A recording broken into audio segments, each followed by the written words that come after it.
Acurrucada en la helada indiferencia del cemento, una pequeña figura que el mundo había decidido llamar mendiga apretaba un trozo de pan endurecido entre sus dedos temblorosos.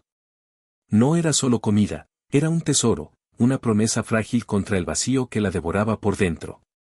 Señor, mi estómago duele de hambre, susurró, su voz un hilo de niebla apenas audible, cuando la sombra de un transeúnte de traje impecable se proyectó sobre ella. El hombre, envuelto en su propio universo de prisas y cifras, detuvo sus pasos. Se giró, encontrando la mirada insondable de la niña. En ese instante, en ese puente visual entre dos mundos que nunca debieron tocarse, su existencia, tan predecible y tan hueca, cambió para siempre. La vida de Alejandro Vega transcurría con la precisión mecánica y fría de un reloj suizo. A sus 32 años, había cincelado un imperio inmobiliario en el competitivo corazón de Buenos Aires, un logro que lo situaba en el panteón de los empresarios más formidables y exitosos de Argentina. Su penthouse en Puerto Madero era una fortaleza de cristal suspendida sobre la ciudad, una atalaya con vistas al perezoso discurrir del río que era la envidia de muchos, pero también, en el sofocante silencio de las madrugadas, un espejo que le devolvía el reflejo de su abrumadora soledad. Aquella noche de julio, el invierno porteño desplegaba su repertorio más cruel. Una llovizna helada, fina y persistente como una miríada de agujas, caía sobre la ciudad, envolviéndola en un manto gris y melancólico. Alejandro regresaba de una cena de negocios, una de tantas, una coreografía de sonrisas forzadas, apretones de manos calculados y conversaciones vacías sobre márgenes de beneficio. Su chofer, un hombre tan silencioso y eficiente como el motor del sedán de lujo, conducía con una suavidad experta por las calles mojadas que brillaban como venas de obsidiana bajo las farolas. Al detenerse en un semáforo cerca de la caótica y a menudo sórdida estación de Constitución, un nudo de transporte y humanidad en perpetua ebullición, Alejandro vio algo que le hizo fruncir el ceño. Era una imagen que no encajaba, una nota discordante en la sinfonía de su ordenada vida. Una niña, que no podía tener más de 8 años, estaba acurrucada bajo el toldo desgastado y andrajoso de una tienda cerrada. Llevaba una chamarra de hombre, varias tallas demasiado grande, que la engullía como un caparazón improvisado. Abrazaba con un gesto ferozmente protector lo que parecía ser un bulto envuelto en mantas viejas, un tesoro en medio de la desolación. «Detente», ordenó Alejandro a su chofer, su propia voz sorprendiéndole. El impulso había sido visceral, una reacción que bypassó por completo su cerebro lógico y analítico. No era un hombre de gestos espontáneos, su vida era un plan de negocios bien ejecutado. Bajó la ventanilla eléctrica, y el aire helado y húmedo de la noche golpeó su rostro, trayendo consigo el olor a asfalto mojado y a la miseria que se respiraba en esa zona de la ciudad. «¿Estás bien?», preguntó, sabiendo, incluso mientras las palabras escapaban de sus labios, lo absurdo y estúpido de la pregunta. Nadie que estuviera en esa situación podía estar bien. La niña levantó la mirada, y en la penumbra anaranjada de la farola, Alejandro se encontró con unos ojos oscuros, inmensos, profundos, que parecían contener toda la tristeza y la resiliencia del mundo. Eran los ojos de un alma vieja atrapada en el cuerpo de una niña. Por un instante, Alejandro anticipó la reacción habitual de los niños de la calle, el miedo, la desconfianza, la huida. Pero ella no se movió.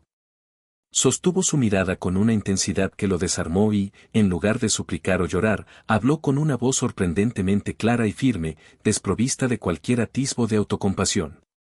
«Mi hermana tiene hambre», dijo simplemente, con la rotundidad de quien expone un hecho tan fundamental como la salida del sol. Señaló con un leve movimiento de su barbilla el bulto que acunaba en sus brazos. «No ha comido nada desde ayer».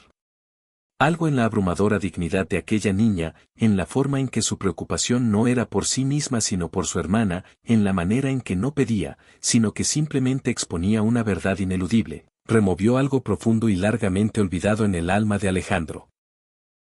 Sin permitirse un segundo para analizarlo, para racionalizarlo, para descartarlo como un impulso sentimental, abrió la pesada puerta del auto.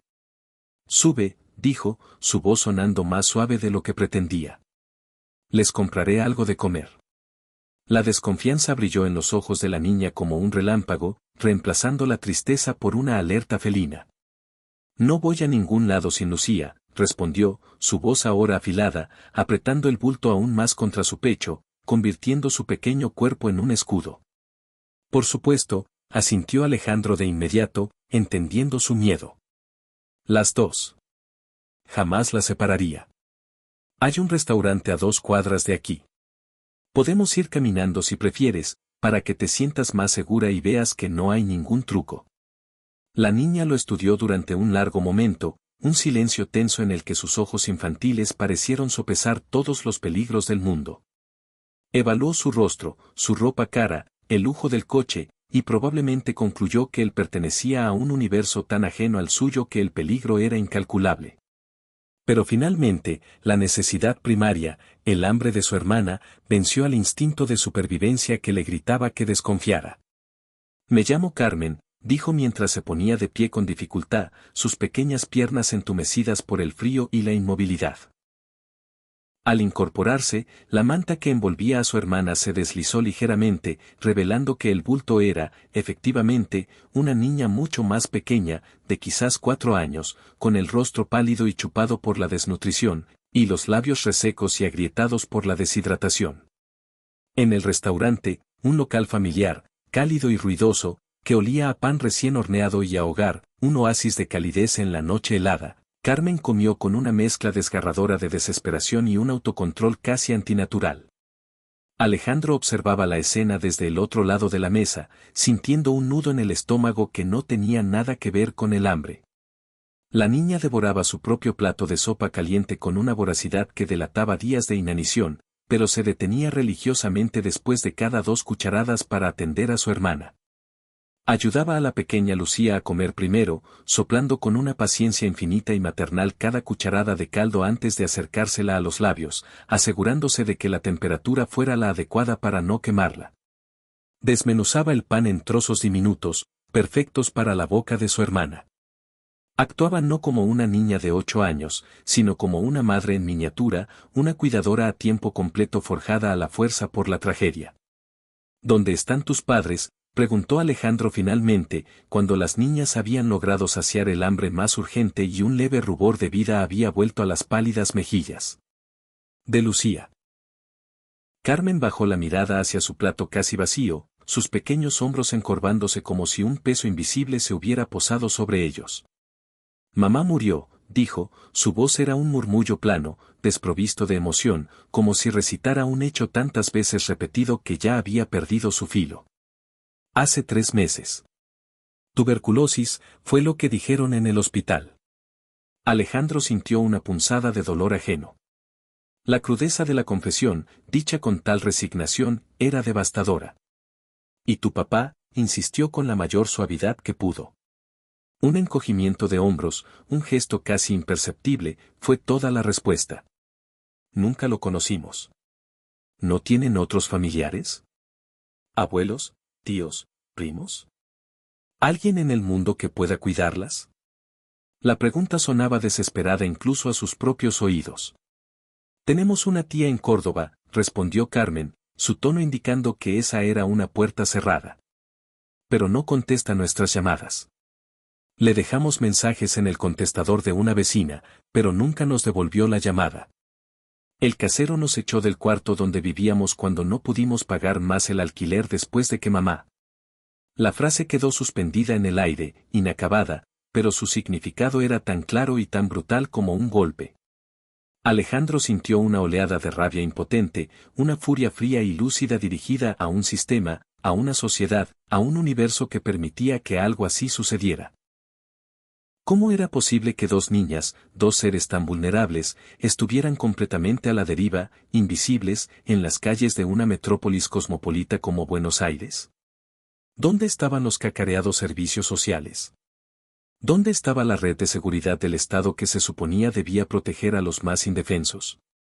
¿Cuánto tiempo llevan viviendo en la calle?, preguntó, temiendo la respuesta, sabiendo que cualquier número, ya fuera un día o un mes, sería una condena inaceptable. 42 días, respondió Carmen con una precisión matemática que lo dejó helado. Había estado contando cada uno de ellos, cada amanecer de incertidumbre, cada noche de miedo. Pero encontré trabajo, añadió con un atisbo de orgullo infantil, como para demostrarle que no era una víctima pasiva, que era una luchadora.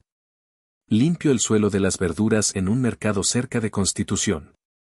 Nos dan las frutas y verduras magulladas al final del día y, a veces, si hace mucho, mucho frío, el encargado nos deja dormir en el depósito, detrás de las cajas de papas. La naturalidad con la que hablaba de su situación era lo más perturbador de todo. Lo narraba sin una pizca de autocompasión, como si fuera perfectamente normal que una niña de 8 años tuviera que negociar un trabajo, encontrar refugio por las noches y procurar alimento para ella y su hermana pequeña. Era su realidad, y la había aceptado con una madurez que era en sí misma una tragedia. ¿Cuántos años tienes, Carmen? Preguntó Alejandro, aunque ya podía adivinarlo. Cumpliré 9 en octubre, respondió, y en su voz había un orgullo infantil que hizo que el corazón de Alejandro se encogiera aún más. 9 años. A esa edad, sus únicas y monumentales preocupaciones habían sido sus videojuegos, sus notas en el colegio y la campaña estratégica para convencer a sus padres de que le compraran la bicicleta más cara del mercado. ¿Y Lucía? 4 y medio, respondió Carmen, acariciando instintivamente el pelo enredado de su hermana, que ahora, con el estómago lleno y caliente por primera vez en días, comenzaba a cabecear de sueño, su pequeña cabeza apoyándose con total confianza en el hombro de Carmen. Es muy inteligente, añadió en un susurro protector. Ya sabe contar hasta 20 y se sabe los colores en inglés. Alejandro observó a las dos niñas mientras terminaban de comer. Carmen, con su rostro perpetuamente serio, sus movimientos calculados, sus ojos de anciana sabia y cansada atrapados en el cuerpo de una niña. Lucía, pequeña, frágil como un pajarito, pero con una chispa de vida indomable en sus ojos, una luz que ni siquiera la más cruda adversidad había logrado apagar por completo. Una decisión, irracional, visceral y completamente ajena a su carácter, comenzó a formarse en su mente, solidificándose con cada latido de su corazón. No podía simplemente darles un fajo de billetes y dejarlas volver a la calle, a la intemperie, a la incertidumbre de si el encargado del mercado estaría de buen humor esa noche. No podía, después de haberlas visto, después de haber escuchado su historia, simplemente fingir que no existían, volver a su penthouse, a su vida de lujo estéril, y olvidar. Sería como arrancarse una parte de sí mismo que acababa de descubrir que existía. Carmen, dijo finalmente, su voz sonando extraña y desconocida a sus propios oídos. ¿Confiarías en mí para ayudarlas? Tengo una casa muy grande, con muchas habitaciones vacías. Podrían quedarse allí, solo por esta noche, mientras encontramos una solución más permanente. La niña lo miró, su suspicacia regresando de golpe, como un escudo levantado a toda prisa. ¿Por qué querría ayudarnos? Ni siquiera nos conoce. Una pregunta justa. ¿Por qué, en efecto? Alejandro mismo no estaba completamente seguro de la respuesta. Quizás porque en esos ojos oscuros y determinados veía un reflejo de sí mismo, del niño luchador y solitario que una vez fue, antes de que la suerte y la bondad de otros cambiaran su destino. O quizás porque, por primera vez en años, sentía que algo verdaderamente importante, algo con un peso real y tangible, algo que no podía medirse en metros cuadrados ni en tasas de retorno, dependía exclusivamente de él.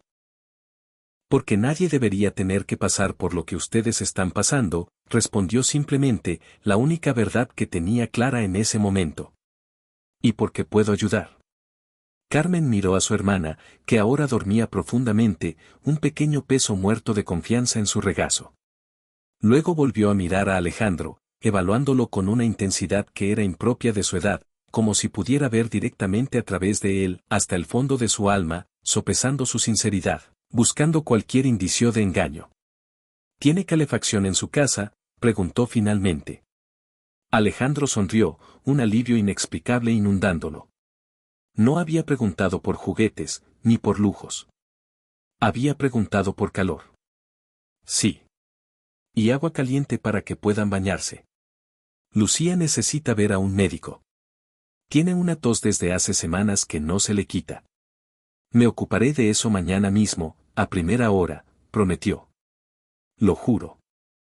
Carmen asintió lentamente, una capitulación solemne, un salto de fe en un mundo que solo le había enseñado a caer. Está bien. Pero si intenta hacernos daño, su pequeña mano se deslizó dentro del bolsillo de su enorme chamarra y sacó una pequeña navaja de bolsillo, oxidada pero con el filo visiblemente afilado. Tengo esto. Y sé cómo usarla.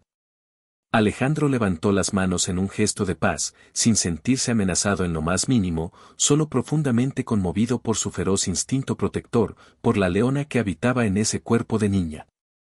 No tendrás que usarla, Carmen. Te doy mi palabra de honor. El trayecto en el coche de lujo hasta el Penthouse transcurrió en un silencio denso y expectante. Lucía dormía profundamente en los brazos de su hermana, ajena por completo al cambio radical que estaba experimentando su destino. Carmen, por otro lado, miraba por la ventana con los ojos muy abiertos, observando con una mezcla de asombro y desconfianza cómo los barrios grises y deteriorados de Constitución daban paso a las avenidas arboladas y los edificios resplandecientes de Puerto Madero. Era como viajar a otro planeta.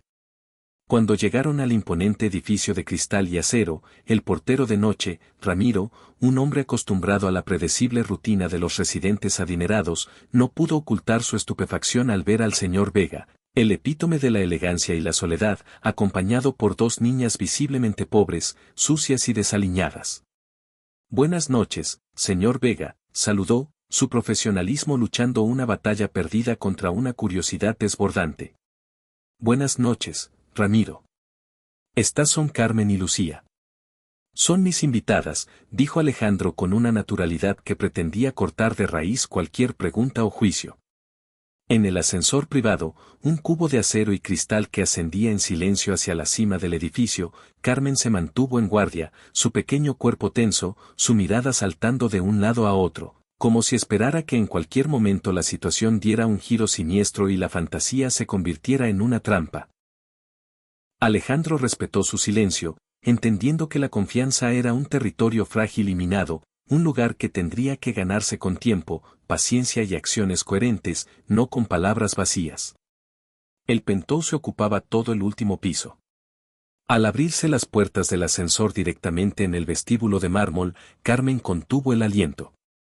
Nunca en sus más febriles sueños, ni en las películas que a veces veía a través de los escaparates de las tiendas de electrónica, había imaginado tanto espacio, tanto lujo silencioso y abrumador. Ventanales que iban del suelo al techo, sin cortinas, revelaban una vista de 180 grados de la ciudad iluminada, un tapiz infinito de luces parpadeantes que se extendía hasta el horizonte, donde el río oscuro se fundía con la negrura de la noche. Les mostraré sus habitaciones, dijo Alejandro, su voz sonando extrañamente formal e impersonal en la inmensidad de su propio hogar. Las guió por un pasillo largo y minimalista, cuyas paredes blancas estaban adornadas con una sola pintura abstracta de gran formato. Pueden usar esta. Tiene un baño privado. Abrió la puerta de una de las habitaciones de invitados, un espacio que rara vez utilizaba, reservado para socios extranjeros que nunca se quedaban. Era espaciosa, impersonal, dominada por una cama tamaño queen size con sábanas de un blanco inmaculado y decorada en tonos fríos de azul y gris. ¿Dormiremos las dos aquí?, preguntó Carmen, aún sosteniendo a su hermana dormida, cuyo peso comenzaba a hacer mella en sus pequeños y cansados brazos. Si así lo prefieren. O Lucía puede usar la habitación de al lado.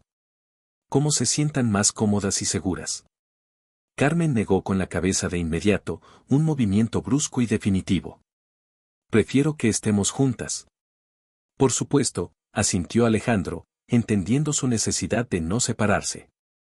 Señaló una puerta contigua. El baño está ahí. Hay toallas limpias y... Se detuvo de repente, su cerebro de empresario eficiente dándose cuenta de un problema práctico tan básico que lo hizo sentir como un completo estúpido. No tengo ropa que pueda quedarles. Mañana, a primera hora, compraremos algo, pero por esta noche. Estamos bien así, lo interrumpió Carmen con su pragmatismo habitual. Hemos dormido con la misma ropa durante semanas. Una noche más no hace diferencia. La declaración, dicha sin una pizca de autocompasión, sin buscar inspirar lástima, golpeó a Alejandro como un puñetazo en el estómago. Al menos, déjame prestarte una de mis camisetas para que duerman más cómodas. Regresó momentos después con 2 camisetas de algodón pima, suaves al tacto, una para cada una. Eran enormes para sus cuerpecitos, parecían tiendas de campaña, pero al menos estarían limpias y suaves contra su piel. El baño tiene agua caliente, explicó, sintiéndose extrañamente torpe. Puedes usar cualquier producto que encuentres allí, jabón, champú. Si necesitan algo durante la noche, cualquier cosa, mi habitación está al final del pasillo. No duden en llamarme, no importa la hora. Carmen asintió, aún cautelosa, pero sus hombros estaban visiblemente caídos por un agotamiento que iba mucho más allá de lo físico. Era el agotamiento del alma. Gracias, dijo simplemente, las 2 sílabas cargadas con el peso de la gratitud y la incertidumbre. Alejandro se retiró, cerrando la puerta tras de sí con una delicadeza que no sabía que poseía. Se quedó un momento de pie en el pasillo silencioso, escuchando. Oyó el suave murmullo de Carmen despertando a su hermana, su voz un susurro tranquilizador explicándole dónde estaban, asegurándole que estaban a salvo. Luego, el sonido del agua corriendo en la ducha, un sonido de normalidad, de civilización, que de repente le pareció la música más hermosa del mundo. Caminó hasta su estudio, un espacio forrado de libros que rara vez leía, más un símbolo de estatus que una fuente de conocimiento, y se sirvió un whisky doble que necesitaba con una urgencia casi medicinal. Se sentó en su sillón de cuero y contempló la ciudad a sus pies. ¿En qué demonios se había metido? Había recogido a 2 niñas de la calle, 2 extrañas, y las había llevado a su santuario personal, a su fortaleza de soledad. ¿Y ahora qué? No tenía la más mínima experiencia con niños. Su vida estaba meticulosamente estructurada, cada hora del día planificada en torno a reuniones, análisis de mercado, contratos y cenas de negocios.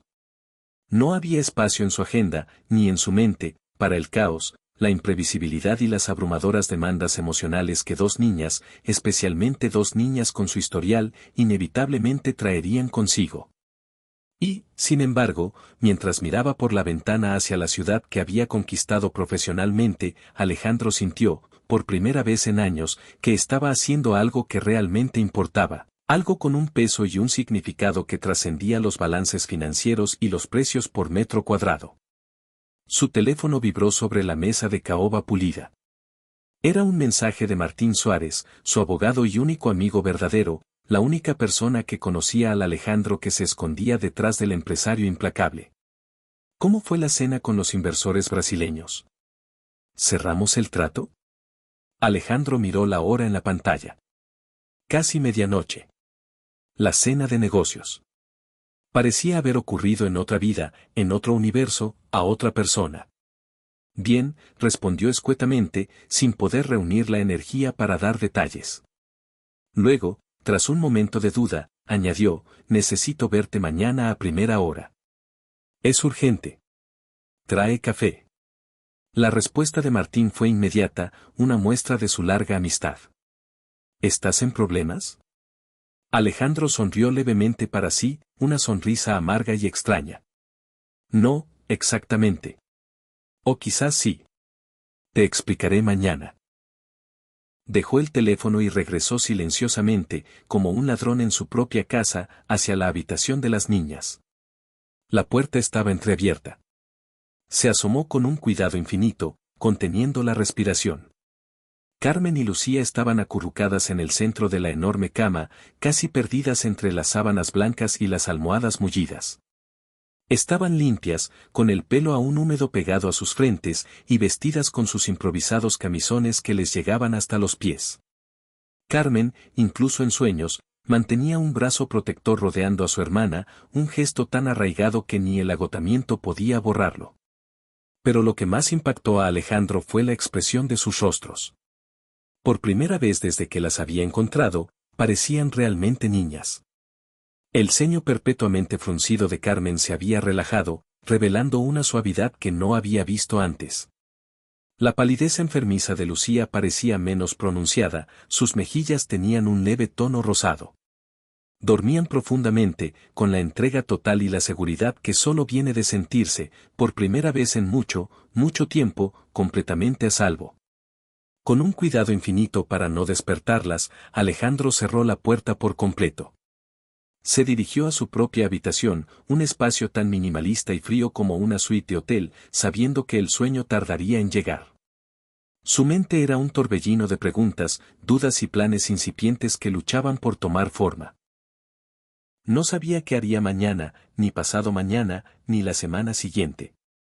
No sabía cómo encajarían estas dos pequeñas y frágiles vidas en su existencia cuidadosamente ordenada y blindada. No sabía si estaba cometiendo el error más grande de su vida o si, por el contrario, estaba iniciando la aventura más significativa y trascendental. Lo único que sabía con una certeza absoluta, una certeza que emanaba no de su cerebro sino de sus entrañas, era que no podía dejarlas volver a la calle. Que algo en la dignidad inquebrantable de Carmen y en la vulnerable inocencia de Lucía había tocado una parte de su alma que él creía muerta y enterrada para siempre. Y con ese pensamiento, Alejandro Vega, el hombre que lo tenía todo y a la vez no tenía nada, se quedó dormido sin saber que acababa de dar el primer paso en un camino que lo desmantelaría y lo reconstruiría por completo.